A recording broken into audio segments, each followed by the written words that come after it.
Hello दोस्तों, आज की इस वीडियो में हम वैद्युत फ्लक्स तथा गॉस की प्रमेय के बाकी के न्यूमेरिकल सॉल्व करने वाले हैं। आज के सभी न्यूमेरिकल्स गॉस प्रमेय के अनुप्रयोग पर आधारित होंगे। आइए न्यूमेरिकल्स को स्टार्ट करते हैं। हमारा पहला क्वेश्चन है, अनंत लंबाई की आवेश रेखा 2 मीटर की दूरी पर 4.5 × 10⁴ न्यूटन प्रति कूलाम का वैद्युत क्षेत्र उत्पन्न करती है। रेखीय आवेश घनत्व ज्ञात कीजिए। आइए इसे सॉल्व करते हैं। दिया है, हमें क्या दिया है कि एक अनंत लंबाई की एक आवेश रेखा है, मतलब कि एक अनंत लंबाई का चालक तार है, जिससे कि 2 मीटर की दूरी पर यानी कि हमें आर दे रखी है। 2 मीटर की दूरी पर जो वैद्युत क्षेत्र दे रखा है ई, वो दे रखा है 4.5 × 10⁴ न्यूटन प्रति कूलाम, और हमें रेखीय आवेश घनत्व यानी कि लैम्डा ज्ञात करना है। क्योंकि हम जानते हैं ई बराबर क्या होता है, 1/4πε0 इंटू 2 λ/r। हमें ई का मान दे रखा है 4.5 × 10⁴, और हम जानते हैं 1/4πε0 का मान होता है 9 × 10⁹ इंटू 2 इंटू λ/r। आर का मान दे रखा है 2 मीटर। 2 से 2 कैंसिल आउट, तो ये बचेगा 4.5 × 10⁴ बराबर 9 × 10⁹ इंटू लैम्डा। तो लैम्डा कितना आएगा हमारा यहाँ से 4.5 × 10⁴ बट्टे 9 × 10⁹। 4.5 से 9 2 बार, तो ये बचा 10⁻5 बट्टे 2, तो ये हो जाएगा 0.5 × 10⁻5। तो इसको लिख सकते हैं लैम्डा बराबर 5 × 10⁻6। तो ये हो जाएगा 5 माइक्रो कूलम प्रति मीटर। हमारा रेखीय आवेश घनत्व कितना आया? रेखीय आवेश घनत्व कितना आया? 5 माइक्रो कूलम प्रति मीटर। आपका अगला क्वेश्चन है, एक अनंत लंबाई के एक समान आवेशित सीधे तार का रेखिक आवेश घनत्व 10 × 10⁻8 कूलम प्रति मीटर है। तार में 2 सेंटीमीटर दूर उत्पन्न वैद्युत क्षेत्र की तीव्रता ज्ञात कीजिए। आइए इसे सॉल्व करते हैं। हमें दिया है कि एक समान आवेशित तार है जिसका रेखिक आवेश घनत्व 10 × 10⁻8 है। 10 × 10⁻8 कूलम प्रति मीटर है, और हमारी दूरी दे रखी है, कितनी दे रखी है दूरी? r बराबर 2 सेंटीमीटर। इसको मीटर में चेंज कर लेते हैं, तो ये हो जाएगा 2 × 10⁻2 मीटर। हमें 2 सेंटीमीटर की दूरी पर वैद्युत क्षेत्र की तीव्रता ज्ञात करनी है, और हम जानते हैं ई बराबर क्या होता है, 1/4πε0 इंटू 2 λ/r। 1/4πε0 का मान होता है 9 × 10⁹ इंटू 2 लैम्डा का मान दे रखा है 10 × 10⁻8, और r का मान दे रखा है 2 × 10⁻2। 2 से 2 कैंसिल आउट, तो ये बचेगा 9 × 10⁹, और 1 10 × 10⁻6। इसे जब सॉल्व करते हैं तो ये आता है 9 × 10⁴। 9 × 10⁴ न्यूटन प्रति कूलाम। तो हमारी वैद्युत क्षेत्र की तीव्रता आई 9 × 10⁴ न्यूटन प्रति कूलाम। आपका अगला क्वेश्चन है, दो बड़ी पतली धातु की प्लेटें एक दूसरे के समीप तथा समांतर हैं। प्लेटों पर आवेश का पृष्ठ घनत्व 1.770 × 10⁻11 कूलम प्रति मीटर स्क्वायर तथा विपरीत चिन्हों का है। प्लेटों के बीच वैद्युत क्षेत्र की तीव्रता कितनी है? आइए इस क्वेश्चन को सॉल्व करते हैं। हमें दिया है कि दो प्लेट हैं जो कि एक दूसरे के समांतर हैं, उनका जो पृष्ठ घनत्व है वो विपरीत चिन्ह होगा। तो मान लिया हमने एक पर है प्लस सिग्मा और दूसरे पर है माइनस सिग्मा। इनके मध्य कोई बिंदु मान लेते हैं P, जिस पर हमें वैद्युत क्षेत्र की तीव्रता ज्ञात करनी है। और हम क्या जानते हैं? हम जानते हैं दो बहुत बड़ी एवं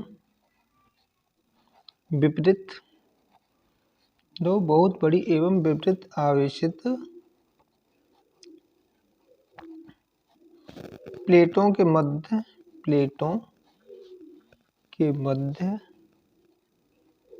वैद्युत क्षेत्र की तीव्रता विद्युत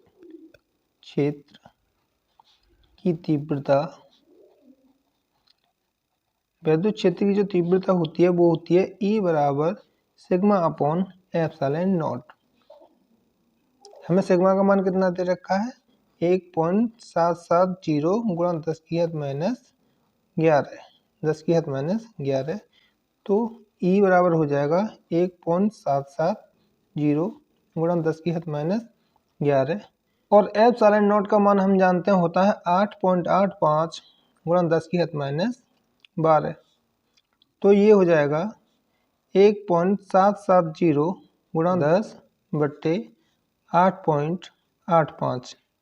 इसे जब सॉल्व करते हैं तो ये आता है 17.70 बट्टे 8.85। जब इसे आगे सॉल्व करते हैं तो ये आता है 2 न्यूटन प्रति कूलम। तो हमारी विद्युत क्षेत्र की तीव्रता आई 2 न्यूटन प्रति कूलम।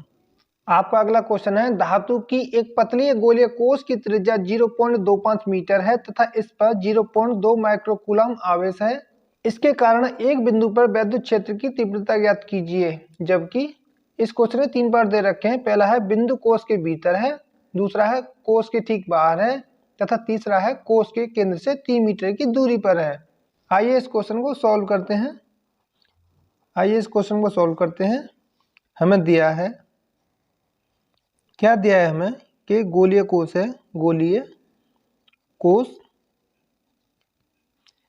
जिसकी त्रिज्या है r बराबर 0.25 मीटर, जिसकी त्रिज्या है 0.25 मीटर और उस पर आवेश है यानी कि गोलीय कोश पर आवेश है 0.2 माइक्रोकूलम।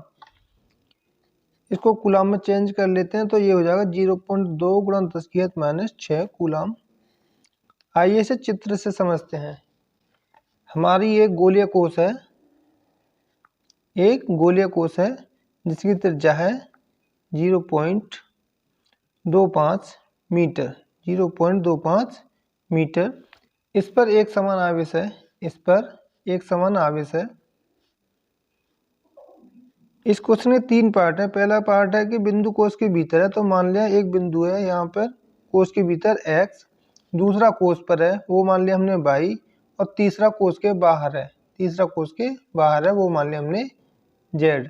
उसकी दूरी दे रखी है हमें कितनी 3 मीटर, बाहरी बिंदु की दूरी दे रखी है 3 मीटर। तो पहले पार्ट को हल करते हैं। उसने कहा है कि बिंदु जो है हमारा कोश के भीतर है, कोश यानी कि हमारी गोलीय कोश के भीतर है। चूंकि गोलीय कोश समान आवेशित है, गोलीय कोश एक समान आवेशित है तो गोलीय कोश के अंदर जो आवेश होगा वो हमारा 0 होगा। क्योंकि हमारी गोलीय कोश एक समान आवेशित है तो गोलीय कोश के अंदर हमारा आवेश 0 होगा। तो इसलिए हमारा विद्युत क्षेत्र कितना होगा 0। गोलीय कोश के अंदर विद्युत क्षेत्र 0 होगा। और सेकंड पार्ट है जो हमारा बिंदु हमारा कोश के ठीक बाहर है,